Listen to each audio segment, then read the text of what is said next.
మన దోమ మండలం కొండాయపల్లి అట్టనే అనంతరెడ్డిపల్లి దిర్సంపల్లి పట్ల సంతారం అనేక గ్రామాలలో దాదాపు 700కు పైగా పేద రైతుల భూములు అభివృద్ధి పేరుతో ఈ ప్రభుత్వము లాక్కోవాలని చూస్తుంది.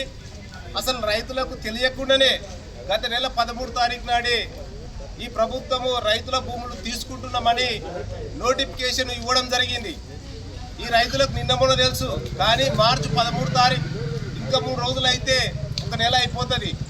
కానీ దొంగచాటున రైతులకు అసలు ఏ విషయం కూడా అసలు విషయం వాస్తవాలు చెప్పకుండా ఈరోజు మాకు అధికారం ఉన్నది, పోలీసులు ఉన్నది, అధికారులంతా కూడా మేము ఏం చెప్తే అది పని చేస్తారని రైతుల భూములను ఎలా లాక్కోవాలని ఎలా ప్రభుత్వం చూడడం అనేది చాలా సిగ్గుసేటు. నిజంగానే ఈ రైతులు ఎలా భూమి ఎలా ప్రభుత్వం సంపాదించి ఇయ్యలే, రేవంత్ రెడ్డి ఎలా కొనుక్కొని ఇయ్యలేడు. ఈ రైతులు పేద రైతులు గత తరతరాలుగా వాళ్ళ తాతలు వాళ్ళ ముత్తాతలు అందరూ కూడా గంజికి అలా లేని సందర్భంలో కూడా కన్న జీతాలుండి వాళ్ళు రూపాయి పోగు చేసి పట్నం బొంబాయి పూణే వెళ్ళి అప్పులు చేసి బంగారాలు తాకట్టు పెట్టి అనేక సంవత్సరాలుగా వాళ్ళు ఎకరనో అద్దెకరనో 2 ఎకరాలు సంపాదించుకుంటే ఇలా దొంగలు లేకొచ్చి ఇలా మాకు అభివృద్ధి చేస్తామని ఇలా వాళ్ళ మీద వాడి వాళ్ళ భూములు లాక్కోవడం అనేది దుర్మార్గమైనటువంటి చర్య. ఖబర్దార్ ప్రభుత్వం వాళ్ళ జోలికి వస్తే అని సందర్భంగా తెలియజేస్తున్నాము. నిజంగానే ఇప్పటికీ చాలా మంది రైతులు ఇక్కడ కనీసం మా బాధ ఎంఆర్ఓకి చెప్పుదాము, ఎంఆర్ఓ కనీసం రిప్రజెంటేషన్ ఇద్దామని వస్తే ఇప్పటికీ ఊర్లలో కొంతమంది దొంగలు తయారైనరు. మీరందరూ కూడా అక్కడ పోతే మిమ్మల్ని పోలీసు వాళ్ళు పట్టుకపోతారు, పోలీసు వాళ్ళు కొడతారు, జైలు వేస్తారు, మీ భూములన్నీ తీసుకుంటారు అని అబద్ధ ప్రచారాలు ఇవాళ ప్రభుత్వం కానీ కొంతమంది నాయకులు గ్రామాలలో వాళ్ళకు తాపి తినబెట్టి వాళ్ళకంతా కూడా డబ్బులు ఇచ్చి ఆ రైతులంతా కూడా ఇలా భయభ్రాంతులకు గురి చేస్తున్నటువంటి పరిస్థితి ఉంది. ఇది సరైనది కాదు. నిజంగానే ఈ ప్రభుత్వానికి, కాంగ్రెస్ ప్రభుత్వానికి, రేవంత్ రెడ్డికి చిత్తశుద్ధి ఉంటే, దమ్ము ఉంటే మీ అధికారులంతా కూడా గ్రామాలకు తోలండి.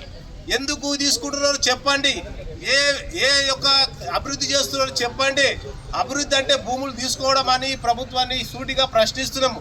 అభివృద్ధి అంటే గ్రామాలలో ఇలా తాగునీటి లేదు, అదే రకంగా ఇలా చాలా మందికి ఇలా సాగునీరు లేదు, అదే కరెంటు లేదు.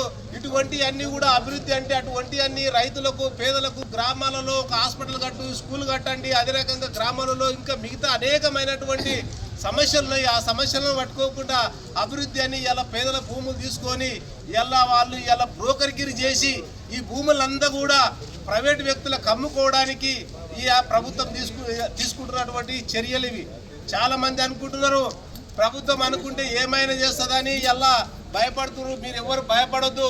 ప్రభుత్వం కాదు, ముత్తాత కాదు, ఎవరొచ్చినా సరే మీరందరూ కూడా రైతులు ఇక్కడ గట్టిగా ఉంటే మీరు ఇలా పోరాటం చేస్తే ఎవడైనా సరే మనకు భయపడవలసిందే. ఇలా మీరు అందరూ కూడా గమనించాలి. ఇలా మనం అంతా కూడా మనకు ఒక ముఖ్యమంత్రి, తర్వాత ప్రధానమంత్రి, ఒక సుప్రీంకోర్టు ఉన్నది, మన దేశానికి ప్రెసిడెంట్ ఉన్నాడు. కానీ ఆయన కన్నా మించింది ప్రజలే అని సందర్భంగా తెలియజేస్తున్నాము. అందరికన్నా ఈ దేశాన్ని ఎలా రూల్ చేసేది, అందరికన్నా ఎలా గొప్పలు, ఎలా శక్తివంతులు ఎవరంటే అది ప్రజలే అని మీకు అందరూ కూడా గమనించాలి. ప్రజలు అనుకుంటే రాజులు పోయిర్రు, రాజ్యాలు పోయిర్రు, కానీ ప్రజలే మిగిలినరు. మీరందరూ కూడా గమనించాలి.